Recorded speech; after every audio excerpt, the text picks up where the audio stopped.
अस्सलाम वालेकुम, मेरा नाम सर यासीन है। मैं यूएमसी उम्मीद मल्टीमीडिया चैनल में आपको खुशामदीद कहता हूँ। आज हम बायोलॉजी का क्लास 10 का लेक्चर नंबर 2 डिस्कस करेंगे। टॉपिक है gaseous exchange in plants. Plants have no organ और system for exchange of gases with environment.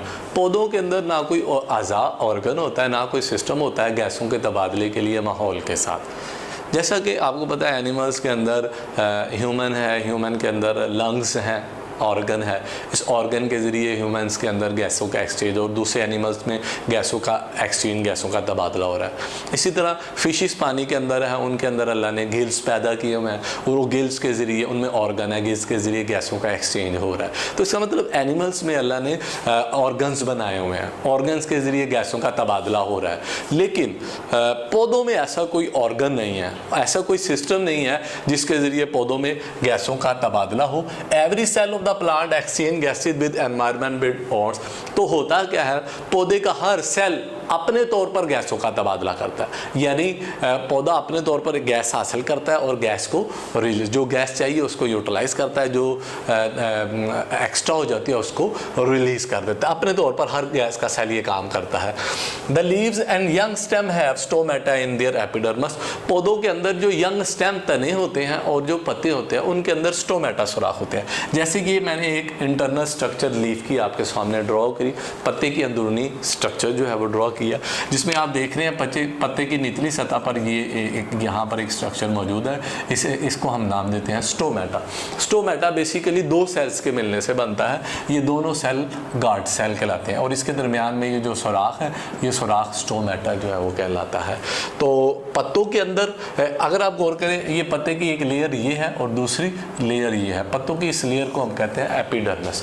Epidermis के अंदर स्टोमेटा सुराख जो है वो मौजूद होते हैं, पत्ते की एपिडर्मस में भी, और जो पौधे के स्टेम हैं, यंग स्टेम्स, उनके एपिडर्मस के अंदर भी स्टोमेटा सुराख जो है मौजूद होते हैं। Gaseous exchange occur through stomata. अच्छा, ये जो स्टोमेटा सुराख है ना, इसके ज़रिए पौधों में गैसों का तबादला होता है, यानी हवा से गैसें पौधे के अंदर स्टोमेटा सुराख के ज़रिए पत्ते में एंटर होती है और पत्ते में जो भी गैस बनती है वो इस सुराख के ज़रिए जो है वो बाहर रिलीज जाती है। लेट पौधे को हवा से कार्बन डाइऑक्साइड हासिल करनी है तो स्टोमेटा के ज़रिए लीव्स के अंदर जाएगी। पत्ते में अगर एक्स्ट्रा ऑक्सीजन होती है तो पत्ता ऑक्सीजन को स्टोमेटा सुराख के ज़रिए, या जो भी गैस पैदा होती है स्टोमेटा सुराख के ज़रिए उसको रिलीज़ करते हैं। यानी पौधे के अंदर गैसों का एक्सचेंज जो है वो लीव्स के स्टोमेटा के ज़रिए जो है वो होता है। Inner cells of the leaves, mesophylls and stem have air spaces which help in gases.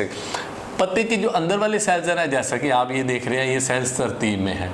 ये तरतीब वाले सेल्स जो है वो पैलिसैड मेसोफिल कहलाते हैं, जबकि नीचे ये सेल्स बेतरतीब हैं, ये सेल भी मेसोफिल कहलाते हैं, लेकिन इनको कहते हैं स्पॉन्जी मेसोफिल। इसका मतलब ये हुआ, अपर एपिडर्मस और लोअर एपिडर्मस के दरमियान में जो सेल्स पाए जाते हैं वो सारे के सारे मेसोफिल सेल्स हैं। ये जो मेसोफिल सेल्स हैं और पौधे के जो स्टेम हैं, इनके दरमियान खाली जगह, जैसा कि आपको ये नज़र आ रही है, ये खाली जगह, ये खाली जगह, इन खाली जगहों को कहते हैं एयर स्पेसेस।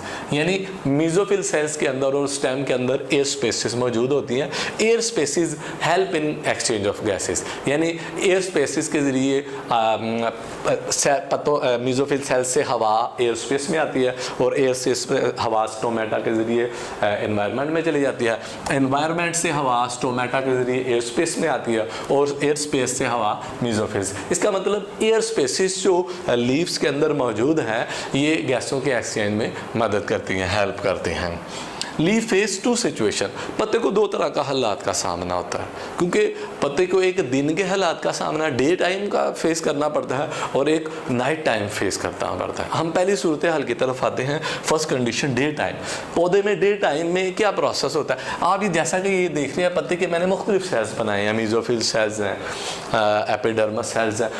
प्लांट के हर सेल के अंदर दो प्रोसेस हर वक्त होते रहते हैं, जिसको हम नाम देते हैं फोटोसिंथेसिस और रेस्पिरेशन। ये दो प्रोसेस मैं डे टाइम की बात कर रहा हूँ, यानी दिन के वक्त ये दोनों प्रोसेस पौधे के अंदर होते रहते हैं, क्योंकि दिन के वक्त पौधों पर रोशनी पड़ती रहती है और रोशनी अवेलेबल होती है, तो लिहाजा फोटोसिंथेसिस भी होता है और रेस्पिरेशन भी होता है। फोटोसिंथेसिस कौन सा प्रोसेस है?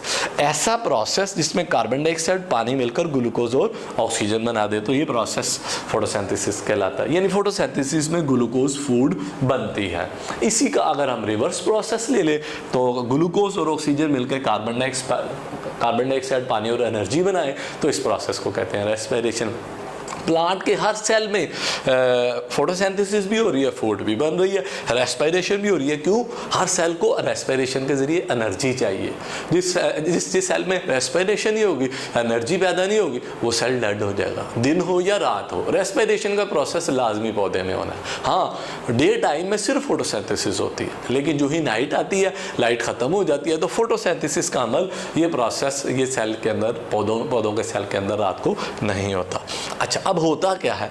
ड्यूरिंग डे टाइम, दिन में, the mesophyll cells of the leaves carry out photosynthesis and respiration side by. यानी दिन के वक्त पौधे के अंदर साइड बाय साइड दोनों प्रोसेस चल रहे हैं। मेसोफिल सेल्स के अंदर रेस्पिरेशन भी हो रही है और फोटोसिंथेसिस भी हो रहा है, फूड भी बन रही है और एनर्जी भी हो रही है। The oxygen produced in photosynthesis is utilized in respiration। अगर हम गौर करें, जैसा कि रिएक्शन मैंने दिखाया, ये फोटोसिंथेसिस है, इसमें पैदा हो रही है ऑक्सीजन गैस O2। जो ऑक्सीजन फोटोसिंथेसिस में मेसोफिल सेल के अंदर पैदा होती है, वो मेसोफिल सेल के अंदर ही रेस्पिरेशन प्रोसेस में, जैसा कि आप इस रिएक्शन में दे रहे हैं, ऑक्सीजन यूज़ होगी, यानी ऑक्सीजन ग्लूकोज के साथ मिलकर कार्बन डाइऑक्साइड और पानी बन गई, पानी में तब्दील। इसका मतलब ये हुआ कि डे टाइम के अंदर फोटोसिंथेसिस से जो ऑक्सीजन पैदा होती है, that is utilized in respiration process. यानी वो ऑक्सीजन जो है पौधा बाहर रिलीज करने की बजाय रेस्पिरेशन प्रोसेस के अंदर इस्तेमाल कर लेता है, सेलुलर रेस्पिरेशन में।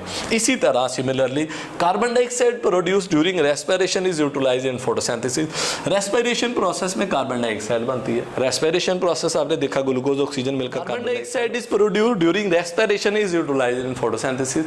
कार्बन डाइऑक्साइड जो कि रेस्पिरेशन के दौरान पैदा होती है, वो फोटोसिंथेसिस में यूटिलाइज हो जाती है। यानी डे टाइम दोनों प्रोसेस चल रहे हैं। ऑक्सीजन फोटोसिंथेसिस के रेस्पिरेशन में इस्तेमाल हो रही है और रेस्पिरेशन की कार्बन डाइऑक्साइड फोटोसिंथेसिस के प्रोसेस के अंदर डे टाइम में इस्तेमाल होती है।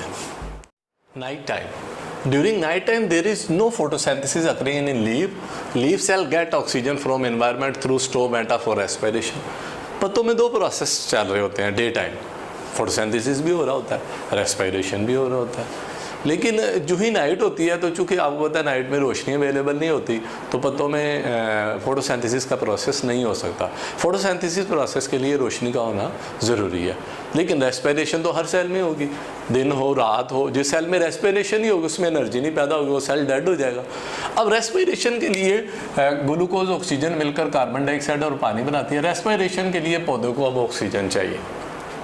हमने प्रोसेस में देखा था कि फोटोसिंथेसिस में ऑक्सीजन पैदा हो रही है जो रेस्पिरेशन में यूज़ हो रही है डे टाइम। रात को तो अब ऐसा नहीं होता। अब सेल अपनी ऑक्सीजन कैसे हासिल करता है?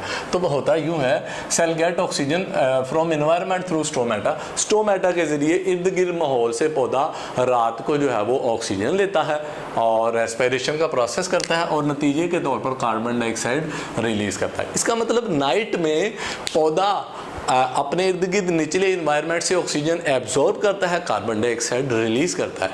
इसीलिए कहते हैं रात को दरख्तों के नीचे सोना नहीं चाहिए।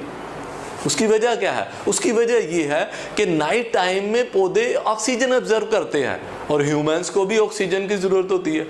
तो अगर पौधे ऑक्सीजन लेंगे तो इर्द गिर्द एनवायरनमेंट में ऑक्सीजन की कमी हो सकती है, जिससे बेशुमार कॉम्प्लिकेशन किसी भी शख्स में हो सकती हैं और पौधा कार्बन डाइऑक्साइड रिलीज़ कर रहा होता है। तो लिहाजा रात को इसी वजह से पौधों के नीचे, दरख्तों के नीचे सोना नहीं चाहिए, जो कि मुज़र सेहत है, हार्मफुल है हेल्थ के लिए।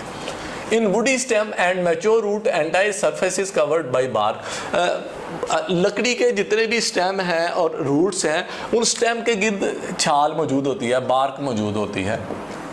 वो ये बार्क है that is impervious to gases and water. ये जो बार्क तने के गिर्द मौजूद, स्टेम के गिर्द होती है, ना इसमें से पानी अंदर आ सकता है, ना गैस बाहर अंदर जा सकती है। गैसों और पानी का एक्सचेंज नहीं होता। But there are certain pore in layer of bark.